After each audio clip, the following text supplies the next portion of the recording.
Baiklah, terima kasih atas kesempatannya. Perkenalkan, nama saya Rahmat Hermawan dengan NIK 206545130 akan mempresentasikan terkait efek dari soil conductivity pada desain cathodic protection system yang digunakan dalam pencegahan korosi pada pipeline. Dalam desain ini, dalam paper ini juga itu mensimulasikan kondisi existing yang ada dengan tingkat korosivitas yang berbeda, lalu dibandingkan dengan kondisi pada simulasi di lab. Seperti itu akan terlihat bagaimana pengaruhnya soil conductivity terhadap tingkat korosivitas. Oke. Ini presentasi ini terkait berbasis modeling dengan boundary element method ya. Sebenarnya prinsipnya sama kayak finite element method, tapi ini ada boundary. Boundary ini didasarkan nanti dari polarisasi. Tujuannya adalah untuk mensimulasikan elektrolit yang menyederhanakan persamaan Laplace itu menjadi metode numerik dengan persamaan linear. Ini saya dapat dari referensi karena saya belum mendapatkan BC ini seperti apa. Ternyata konsepnya seperti itu, walaupun di paper tidak ada. Dengan kondisi elektrolit, jadi ada beberapa asumsi-asumsi yaitu dia itu uniform, lalu konduktivitasnya isotopik, lalu K itu sebagai soil conductivity constant. Maka didapatkanlah rumusan yang kita ketahui ya bahwa I sama dengan current density sama dengan soil conductivity itu dikalikan perbedaan potensial dibagi dengan perbedaan jarak sepanjang pipa dari titik X tersebut. Material katodnya adalah ASTM grade A53 yang umum digunakan ya untuk pipeline, offset diameter 180 mm, wall thickness 7,2, panjangnya adalah 1000. Dari paper ini menjelaskan anode yang digunakan adalah ICCP, yaitu silicon iron cast anode. Lalu saya mencoba mencari literatur bagaimana sih, berapa sih nilai consumption rate-nya, current density-nya. Lalu saya dapatkan bahwa dengan metode menggunakan ICCP, silicon iron cast anode, pada environment soil, current density-nya adalah 10-30 ampere per meter persegi. Consumption rate-nya adalah 0,3 kg per ampere year. Lalu untuk mengetahui berapa sih standar size solid anode yang digunakan, itu berdasarkan surface area-nya seperti itu, tergantung dari offset diameter, panjang dan berat yang digunakan. Tujuan penelitian dalam paper ini adalah untuk melakukan investigasi ya, melakukan metodologi investigasi dan studi efek konduktivitas tanah atau resistivity pada current density yang dibutuhkan untuk proteksi dengan 10 konduktivitas tingkat korosivitas. Nanti akan dilihat tuh berdasarkan soil conductivity-nya dia berapa, lalu arus yang dibutuhkan nanti berapa, seperti itu melalui modeling. Yang nama software adalah BZ. Kemudian dibandingkan dengan total arus yang digunakan yang tadi saya sampaikan pada sistem cathodic protection existing. Laboratorium test teknik. Nah, di sini dia mensimulasikan. Pertama yang dilakukan adalah tujuannya untuk pengukuran lab. Untuk apa? Yaitu pengumpulan data untuk mendapatkan desain optimum sistem cathodic protection. Ini adalah outputnya, seperti itu. Pendekatan yang tepat dalam menentukan laju korosi dan efektivitas dari sistem cathodic protection yang sebenarnya. Lalu melihat potensi terjadinya korosi. Lalu apalagi? Dalam soil conductivity measurement, bagaimana dilakukannya? Nah, yang dilakukan adalah pengukuran in situ konduktivitas sampel pipa. Jadi akan ke lapangan ya, diukur itu. Ini kejadiannya adalah pengukuran di Arab Saudi ya, dengan kondisi yang berbeda-beda. Pengukuran soil conductivity dengan variasi sejumlah distillated water lalu dicampur dengan NaCl menggunakan perspect box seperti ini. Nanti akan divariasikan variasi distillated water itu dan NaCl untuk mensimulasikan variasi lingkungan berdasarkan standar klasifikasi korosivitas, sehingga didapatkanlah berapa nilai conductivity-nya itu merepresentasikan nilai tingkat korosivitasnya. Dimensi boxnya adalah sekian, diisi 40 cm dengan sampel tanah. Lalu maksudnya di sini adalah pasir ya. Lalu electrochemical teknik yang digunakan adalah menggunakan ACM instrument potential stat ya, itu umum. Working electrode-nya pipe sample ya seperti ini. Reference electrode-nya CuCuSO4. Lalu counter electrode adalah stainless steel mesh seperti itu. Nah, ini adalah desain lapangannya yang ada di Arab tersebut, bahwa pipeline-nya adalah panjang 7.500 meter, diameter 0,273 meter, surface area adalah 4,43 32 kali 10 pangkat 3 meter persegi. Jarak anode adalah 20 meter. Anode ya, setiap anode itu ukurannya adalah L sama dengan 2,14 meter, D adalah 0,12 meter. Surface area anode per masing-masing adalah 0,86 meter persegi.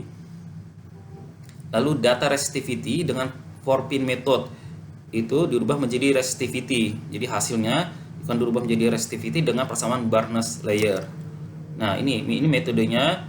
Ini konsep yang ini ya, yang sebelah kiri ini kondisi pipa disimulasikan dengan injek arus ya. Ini adalah 4-point method yang tadi saya sampaikan untuk mengukur soil resistivity-nya. Akhirnya didapatkanlah soil resistivity selama electrochemical testnya. Ini nilainya, conductivity-nya extremely corrosive 833, sedangkan dia kalau semakin tinggi semakin essential non corrosive, sehingga arus yang dibutuhkan berbeda-beda pula. Nah, ini seperti ini contohnya ya.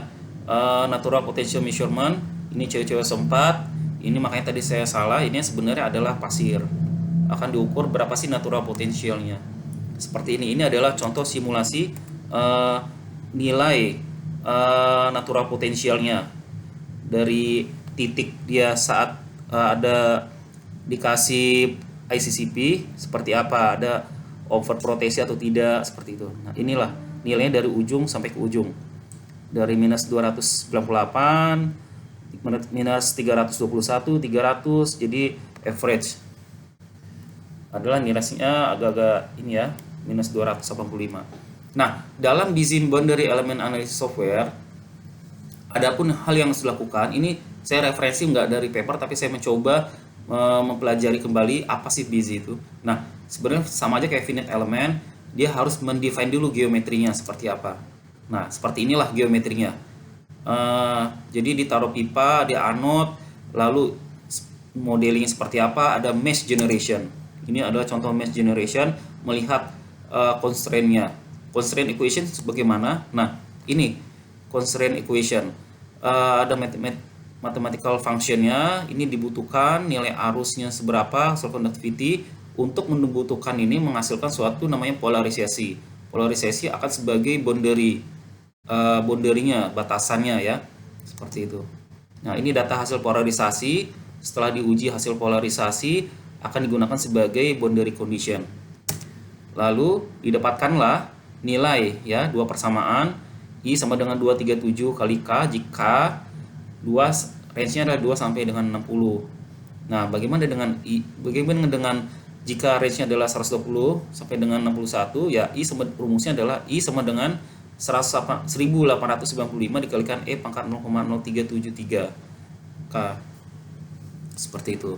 Nah, dari situ didapatkanlah bisa dijalankan simulasi gunakan BEM, Boundary Element Method ya, dengan mengapply boundary condition-nya.